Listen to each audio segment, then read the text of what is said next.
Oh, yes, we're live. Levi says we're live. Good morning, everybody. Happy New Year. It is 2020.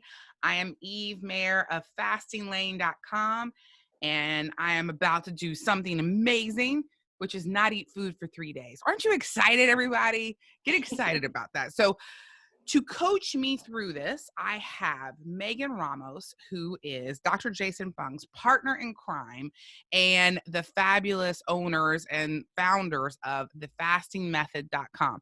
Megan, for people that don't know you, and I don't know how, but let's just imagine people that don't know you. Tell them a little bit about the fasting method and you and what you do and who you are. Yeah, so Jason Fung and I, our backgrounds in nephrology, which is the study of kidney disease. And we saw all these people suddenly get diabetic kidney disease over the course of like the 1990s and early 2000s.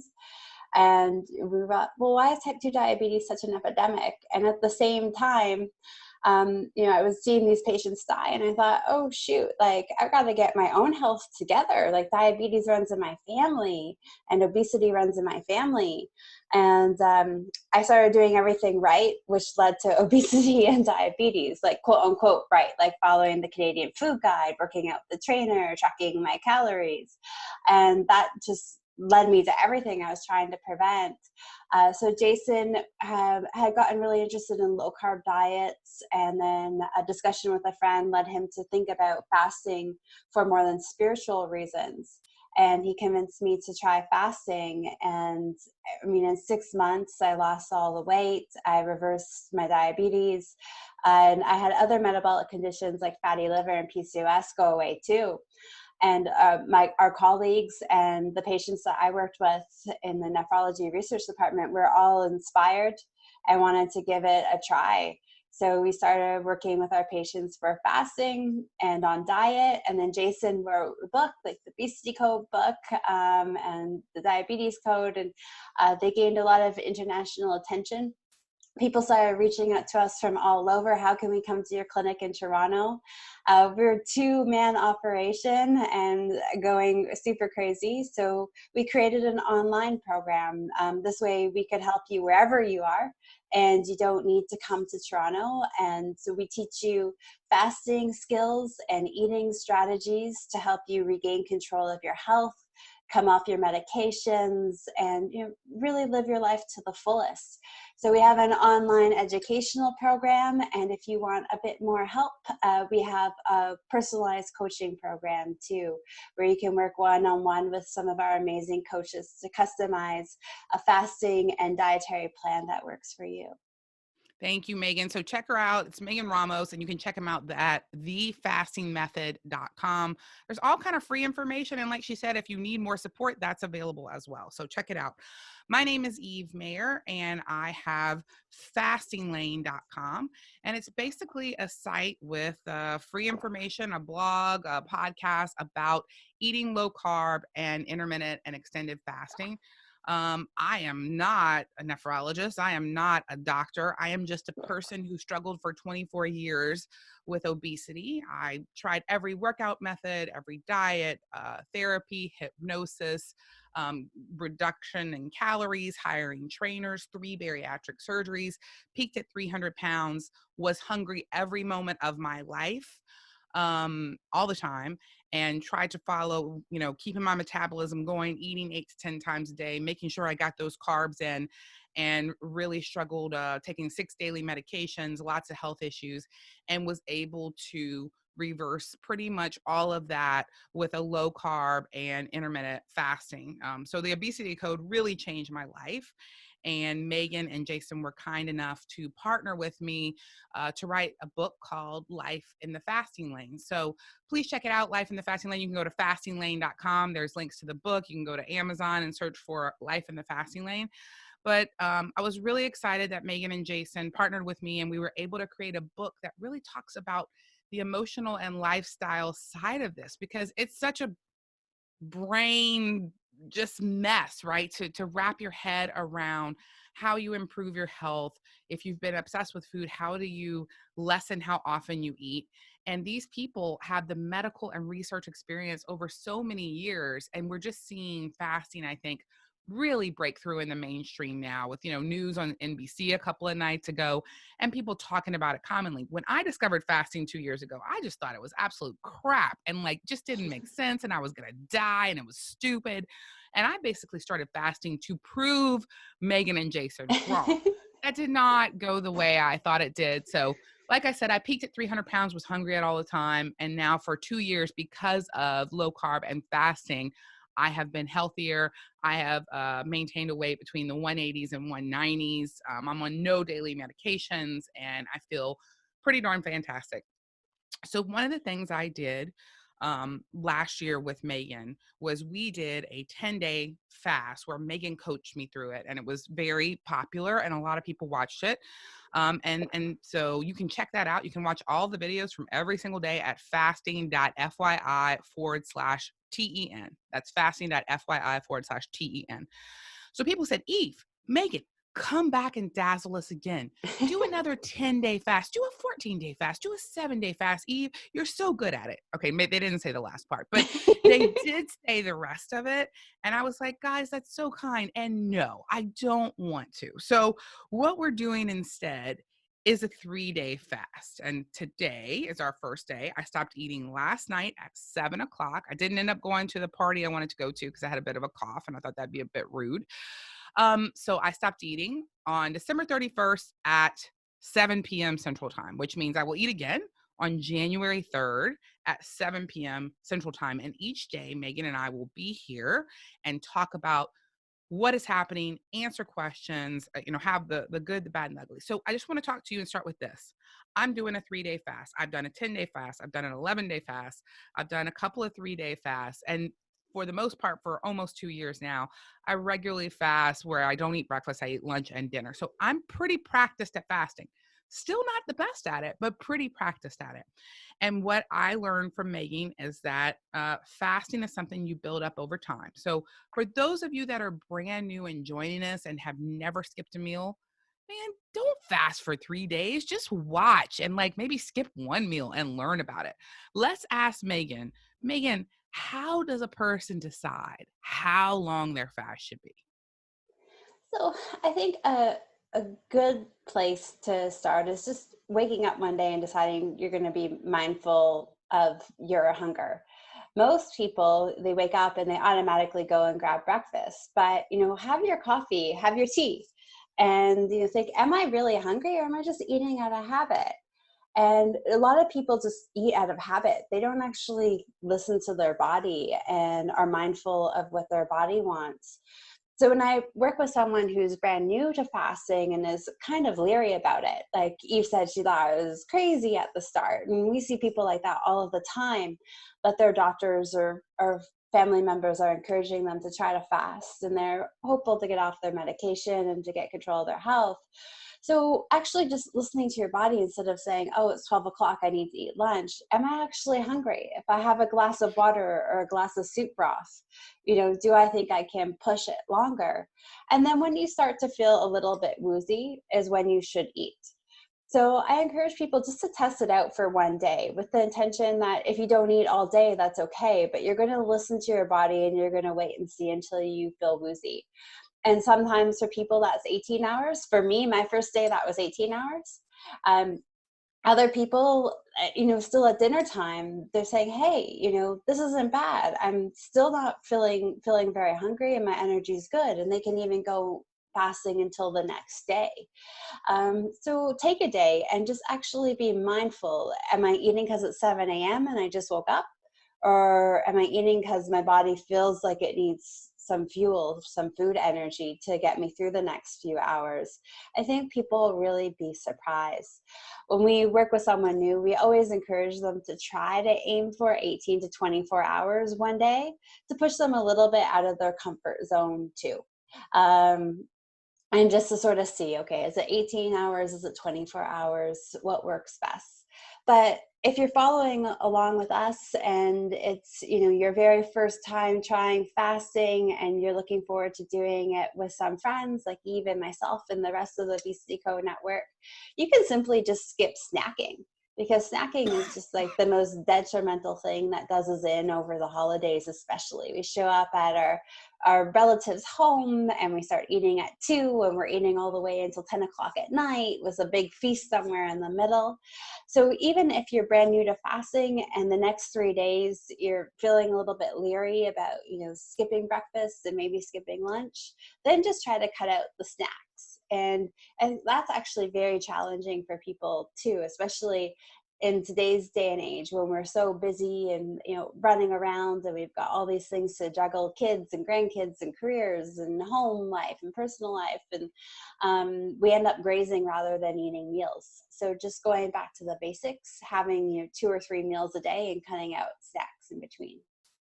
Thank you for that, Megan. So what I hear is fasting builds up over time. It's definitely much easier for me now than it used to be. 3 days still kind of freaks me out.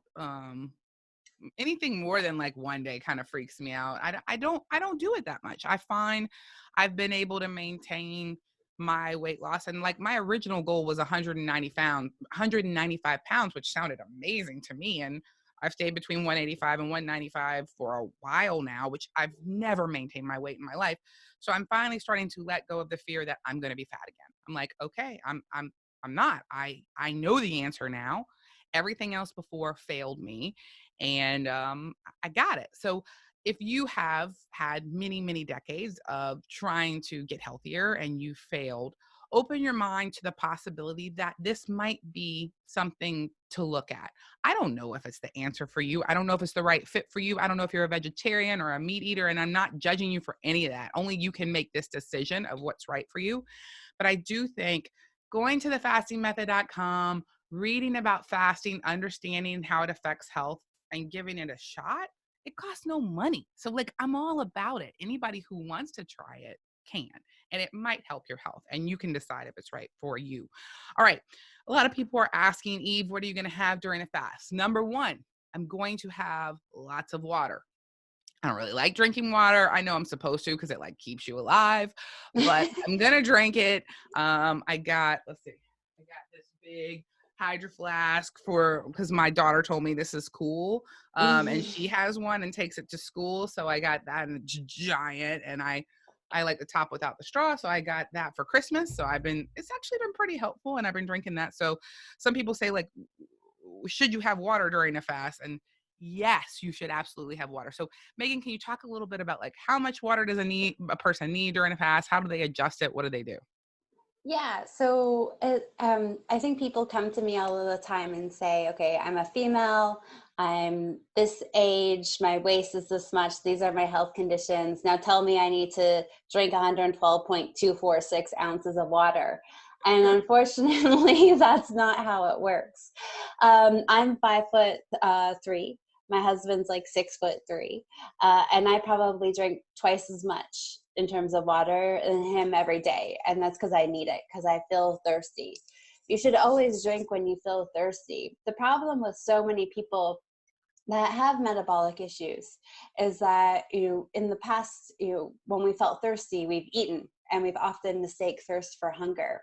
So during your fasting period, anytime you feel hungry, there's a good chance that you're just feeling thirsty. We're a population of overnourished people, not undernourished people. So we definitely have lots of fuel reserves to keep us functioning at a really high capacity during our fast. And our body will turn on that fueling system, that fat fueling system, pretty effortlessly in most cases. So when you're fasting and you feel hungry, it's most likely that you're drinking, that you need to drink. And for people, that ranges anywhere from about 2 to 4 liters of fluid a day, depending on, women tend to require a little bit more water than men. A lot of women have undiagnosed thyroid issues and adrenal issues, so they tend to require a little bit more water than men. So I'd say a baseline is to aim for about two liters of water, but really start to try to pick up on your hunger cues and think maybe I'm actually thirsty instead, and seeing how a cup of water helps relieve that hunger pain. An important thing to be mindful, though, is that hydration is not just water. It's not just fluid. Electrolytes are critical. And this is the biggest thing that I see go wrong with people who try to do longer fasts. Sorry, I have alarms going off. That can be Angel's problem. But for longer fasts, is people think that, okay, it's the first 2 days of my fast. They're supposed to be easy peasy. It's day 5, it's day 7, it's day 10 that are going to be hard. So I don't need to think about electrolytes until then. When that's the exact opposite. It's actually the first 72 hours of your fast that you need to be the most mindful of electrolytes. So I love that we're doing this 3-day fast and highlighting this period of time and what needs to be done. When you first start fasting, you're going to see the biggest drop in insulin. And when your insulin levels go down, it sends a signal to your kidneys to release excess water in your system. And you're going to go to the bathroom a lot more than usual. And in that, you're going to probably notice throughout the day that your urine is pretty clear when we don't want it to be clear. We want it to be a pale yellow color. And if it's clear, it means that you've lost a lot of electrolytes. And right now, your electrolyte levels are pretty low. So it's important to supplement with electrolytes throughout the first few days of your fast. And by electrolytes, I really mean sodium, so just salt. If you retain adequate salt levels, sodium levels, your body will retain magnesium and potassium levels without issue. Some people have rare medical conditions like Cushing's syndrome or Addison's disease, surgical Addison's, where they might need to supplement with potassium, for example. But it's really just salt. So it's during the first 3 days of the fast that you need to be mindful to add a pinch of salt to your water. Every morning I drink half a cup of pickle juice to boost my sodium levels.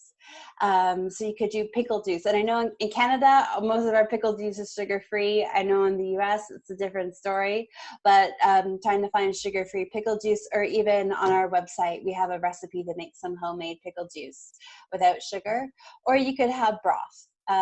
So there's various different ways for you to get salt in. Even last night, I was out with friends for New Year's, and I was just putting salt on my tongue and drinking water afterwards to chase it, because that was just an easy way to get salt into my system when I needed some of it. So be mindful. Don't postpone the electrolytes, the salt, to day 4, 5, or 6. You need to be on top of it on day 1, day 2, and day 3. So the first time I fasted, I didn't know about salt. I didn't know about electrolytes. I knew about water, right? And I felt cruddy a lot of the time because of that. And I significantly saw the difference between that 11-day fast and then when you guided me and coached me and did the 10-day fast. So I have my fancy Himalayan salt there. And I think you've said before, like, it's ideal to get like Redmond salt, or I got this on Amazon. I don't know the brand. It's good to get like really good salt and carry it with you. But if you ever get desperate, it's okay to like go in the gas station and get a packet of salt if you're desperate and you're feeling kind of crummy, right? Like it's not gonna hurt you. This is ideal, but you can do that, right? Yeah, absolutely. I mean, if you're going to be consuming a lot of something, you want to make sure most of the time that you consume it, it's pretty good quality. But if you need salt, you need salt. And just take the sodium. I've definitely done the same thing, Eve. I've gone into coffee shops and just taken a little packet of salt and put it on my tongue when I need it.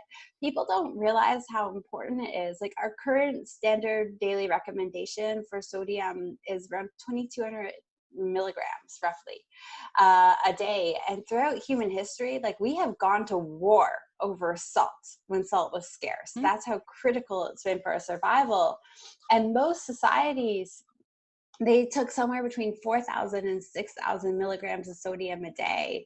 And I've talked a little bit publicly about how just sort of stressed and trying to help everybody else and neglecting myself has kicked my own butt over the last few years. And if you have thyroid issues, if you have adrenal issues, you need so much more. I take about 10,000 milligrams of sodium. Now that's sodium, that's not salt, every day in order to feel good. And there's a really big difference. So most of the time, people that I work with, most of their issues with fasting, lower blood sugar levels, lower blood pressure levels, headache, fatigue. It's all because they just need more salt. And we've just been taught over the last, 50 years, 60 years to think that salt's just this dietary devil, when it's really not. Only a small percentage of the population is affected by it. And most of us need a whole lot more to function properly, especially when we're eating a low carb or ketogenic diet made of real foods, whether you're a vegetarian, vegan, carnivore, or somewhere in between. We're eating real foods that aren't just jam-packed with sodium and processed gunk anymore. And so we're taking in a lot less salt when we're actually eating in a real diet. So it's important to make up for that sodium. Everybody likes getting their salt in a different way. My friend likes to put it in her water, and different people like to just put it on their tongue. I like these chunky ones that go into a grinder, because I like to just take one and do that, because and just suck on it, because I feel like I'm eating something. Yeah. That's pretty desperate, right? I, But like during a fast, it gives my mouth something to do, and I'm like, oh. And then like sometimes I have a smoked salt or a hot salt or whatever, and I'm like, I get to have flavor in my mouth, and like it feels like a kind of cool thing to do. I love pickle juice. That is I my do too. favorite way to get salt in. Awesome. I've got if anyone wants pickles, message me, because I've Message got you? Why? Do you have a I've pickle hookup? no, I've got a bunch of pickles with no brine in it because I've drank the brine. Oh my the gosh, brine. I'm the same way. Hey, what about like banana pepper juice? Can you do that? Or does that You could. I mean, you could. I've done it before, but I Not don't going to know. be as concentrated. A lot Okay. of people ask about sauerkraut juice, and you Ew. can. It's just a lot of probiotics.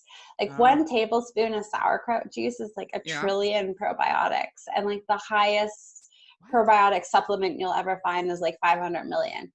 So a Is that good? trillion, yeah, it's a lot. But if you like guzzle sauerkraut juice, that's a lot of probiotic coming into your system, Yeah. and you might get gassy and have Mm. some GI discomfort. Like I know lots of people that I work with, even just eating a tablespoon of sauerkraut, like that's what their system can handle, because a lot of people have bad gut health because of our diets and antibiotics and all the stuff that we thought we were Yeah. doing right over the years has really screwed up our systems. I also love pickle juices. This is Best Made hamburger slice pickles, and I got it from Walmart. There's no sugar in it, so just check, like Megan said, like that there's no sugar in the pickle juice. Most dill ones, I think, typically don't have Yeah. sugar. You don't want to get like a bread and butter pickle or whatever. I usually do a shot glass because it makes me feel cool.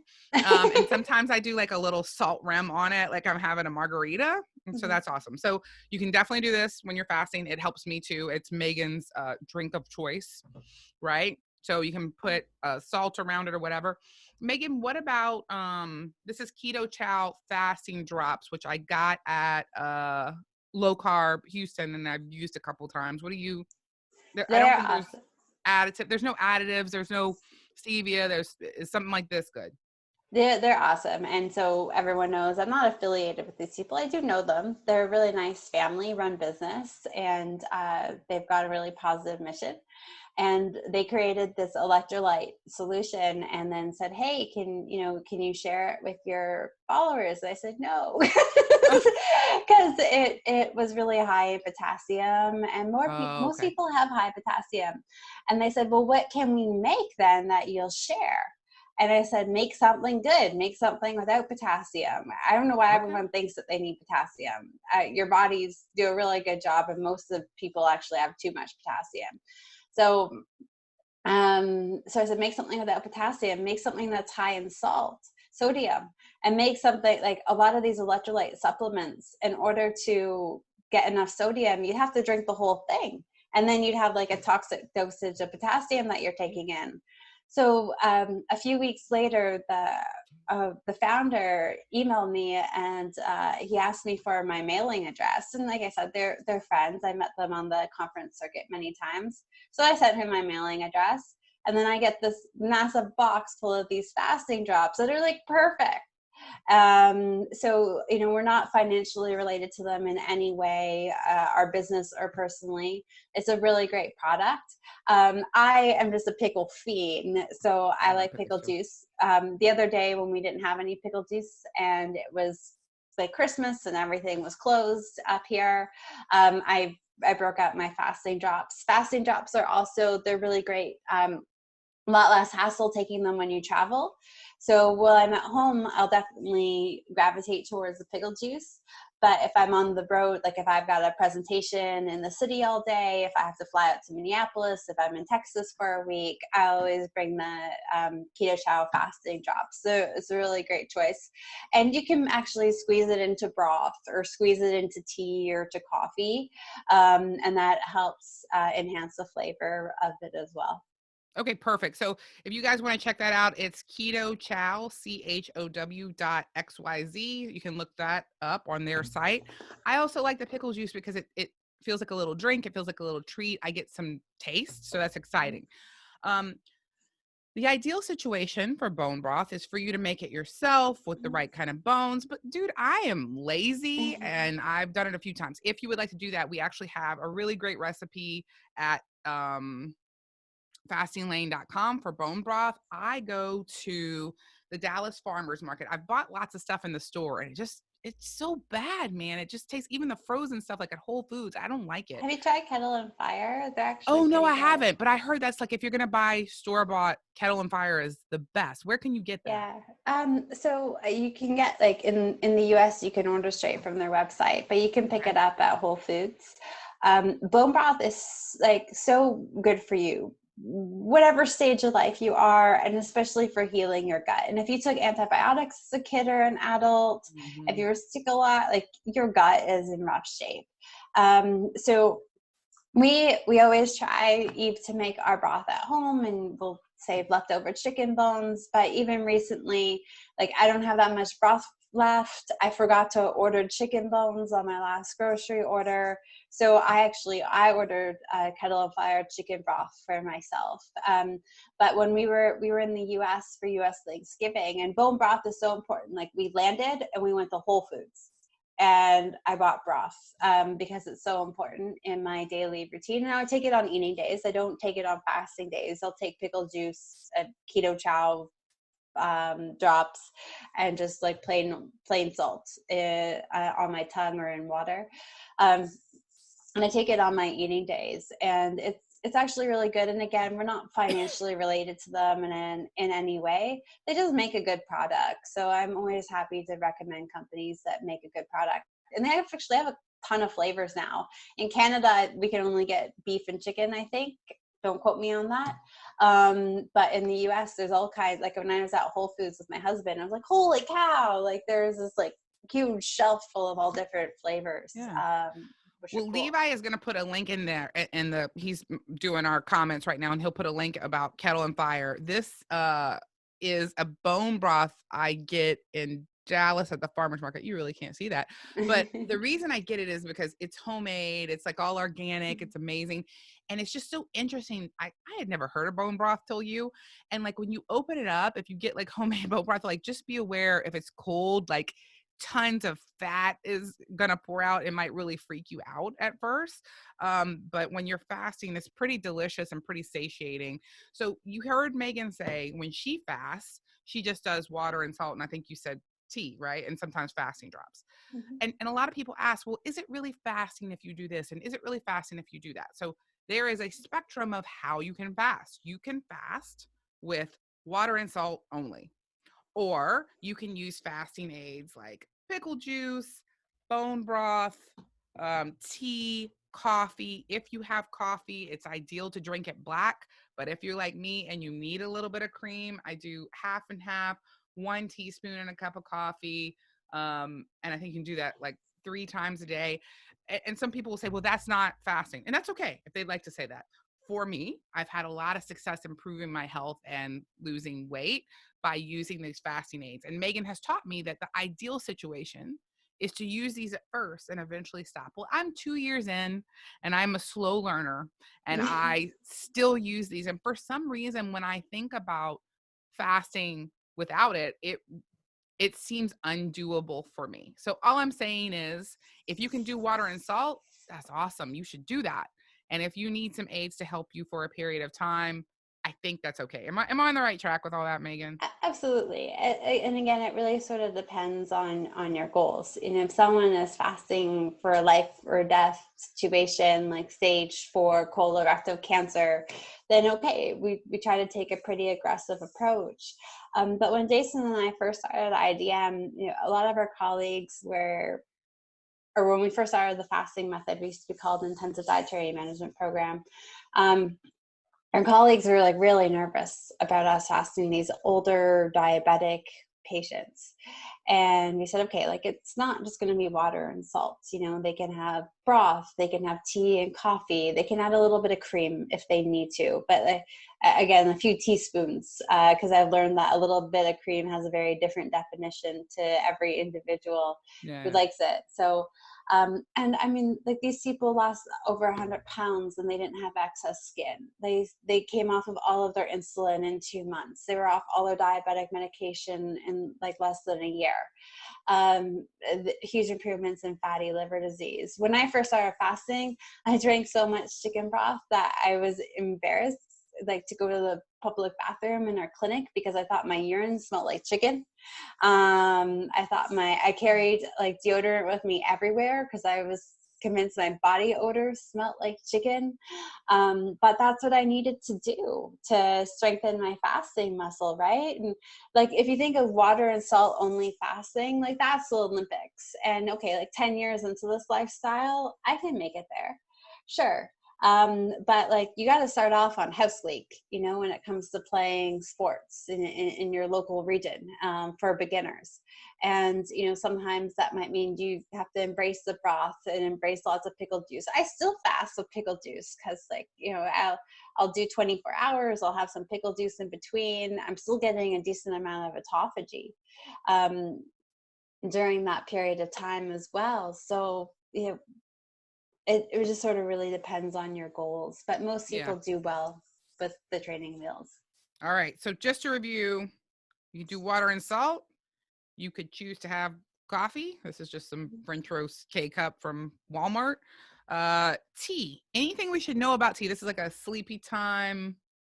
I really hate tea. I don't actually drink it, but like I'm showing you the tea, like I'm cool. So every once in a while on a long fast, if I'm super desperate, I'll try tea and I'll be like, oh, this is gonna be great. And then I'm like, this is disgusting. Megan loves tea. I love coffee. This is a sleepy time vanilla. Is there any kind, this is also from Walmart. Is there any kind of tea we should avoid or not have, or what are the rules with tea? Yeah, so avoid teas that have like quote unquote natural flavors listed in the ingredients. And some of these herbal teas with sort of crazy names might have sugar in them too. So just look at the ingredients. A lot of people switch to green tea because they think that it's less in caffeine, but the caffeine in it adds up. I don't drink caffeinate like green tea or black tea beyond about 11 a.m. every day because the caffeine will linger in your system and it will screw up your sleep otherwise. Later on in the day, teas like peppermint tea. Peppermint's such a great appetite suppressant. So especially if you're feeling hungry in the evening time after dinner or you're trying to fast, having peppermint tea, and that won't keep you awake all night. It will settle down your tummy too. Peppermint tea is great at relaxing the digestive system. It's great at helping alleviate gas and bloating as well. So it's something nice to have before the end of the day. So big fans of peppermint tea. Nettle tea is also really great for the diabetics who might be joining us. What is that? It's a type of nettle leaf. And it's really great at lowering blood sugar levels down. So sometimes people, even when you fast, your blood sugar is going to go up and down throughout the day because of different hormonal patterns going on that cause your blood sugar to go up and down regardless of whether you're fasting or not. So nettle tea is great if it just goes a little bit too high and you want to blunt it back down, having a cup of nettle leaf tea, or if when you're not fasting, and especially if you're eating something that might be a little bit more on the sugary, starchy side of things, having a cup of nettle leaf tea afterwards can help blunt the effects of the food on your blood sugar. Why does club soda or Topo Chico or mineral water taste so damn good when you're like hungry and on a fast? Is it because like the bubbles fill up your stomach? This is from Walmart. Topo Chico is a fizzy mineral water, but like any seltzer water or club soda, I think the difference between seltzer and club soda is typically club soda has some sodium in it and seltzer does not. But like, is it just me, or like when you're on a fast and it's like day 2 and you have a big bottle of seltzer, you're like, oh, this is so delicious? Is that just me? No, I've only ever drank it on Oh, you day don't like like it? yeah, but on day 3 or day 5 of an extended fast, it tastes so Yeah. exotic. Oh my God, it's like delicious. It's amazing. Okay, cool. So guys, we're ready. We're gonna wrap this up. I started fasting at 7 p.m. Are you fasting too, Megan? No. No. Okay. Megan's like, I just had a steak, so have fun, y'all. It's But my yeah, so anniversary. oh, yes, happy anniversary. Yeah, Or that'd be why. tomorrow. Yeah, don't do that. So we started last night. My husband is fasting with me. My dad said he was going to, but I haven't checked in, Awesome. so I'll see. My mom said no, she would need to eat her cabbage and black eyed peas to have luck and money for the new year today, but then maybe after that. So like, hey, I'm up for that. So we'll give you reports on all that. I'm not nervous about today. I know that tonight when I go to bed is usually the first time that I'm like, this kind of sucks, like I'm kind of hungry and now I got to go to sleep. But typically when I get up on a regular day, I don't eat till lunch anyway. So this just so far feels normal. I probably, I don't know. I'm going to leave open the possibility. I was going to say like, I'll probably be angry tomorrow afternoon, but like, I'm going to leave open the possibility that eventually, I will continue to get better at this. A lot of times my husband says, you practiced the wrong things for 24 years, which led to bad health and, you know, unhappiness with hunger. And now you've only been practicing what you found works for you for 2 years. Get over it. It takes time. And so sometimes it's interesting to me though, because I look at a lot of people, Megan, that like found out about fasting during our 10-day fast, right? It was the first time they started. They've been doing it for a year. And like, I see these people and they are so much better at it than I am. Like, they have lost more weight. They have improved more health issues. They're just like, yes, this is amazing. And so I just want to say that because, guys, I think I'm an amazing person to watch fast because I'm not great at it. And so I can talk to you about all the honest frustrations and struggles and that's my hope to be honest with you about what happens. So let's see what happens. Maybe I'm like amazing at this now. Let's see what happens, Yeah, Megan. it just say is like practice. Yeah. Some And people are just slow, and that would be me. Mhm. I agree with that. It took me 2 years to get a squat right at the gym, and yesterday, Really? for no rhyme or reason, like there was nothing. I actually hadn't trained in 2 weeks because I was having some blood pressure issues, and my trainer's like, "You've never squatted like that before, like Like this, in a the good way? positioning technique, yeah." And just like I don't know, I didn't even practice the last 2 weeks, and I've been trying to do something with like my positioning for 2 years. I Wow. don't know. Nice But job, Megan. my body said, all right, like we've got it now. And that's exactly how it happened with me too in fasting. Like I thought, oh God, this is hell on earth.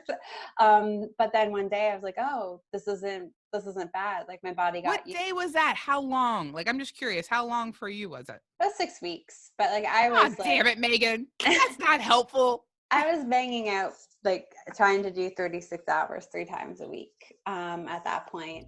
All right. But even now and then, like every time I go to do a long fast, I do them sort of seasonally, and I'll go to do one, and it's just like because I've gotten used to eating every other day, or doing 24 hours of fasting here and there. So and I like food, right? Me too. So even the longer fasts, it's not hard. But still, it's like you have to put in the framework. This is all the good stuff that's happening to my body, and this is how I'm going to feel in 10 years from now, and the kind of mom and grandmother I'm going to be in the future. And like there's so many benefits short term and in the long term of fasting, and just thinking about that usually lightens the mood and helps me get through the fast. And like it's a week without a steak, right? Or it's a week without an avocado. And it's not really that big of a deal, but it can be tough physically and Yeah. mentally for people.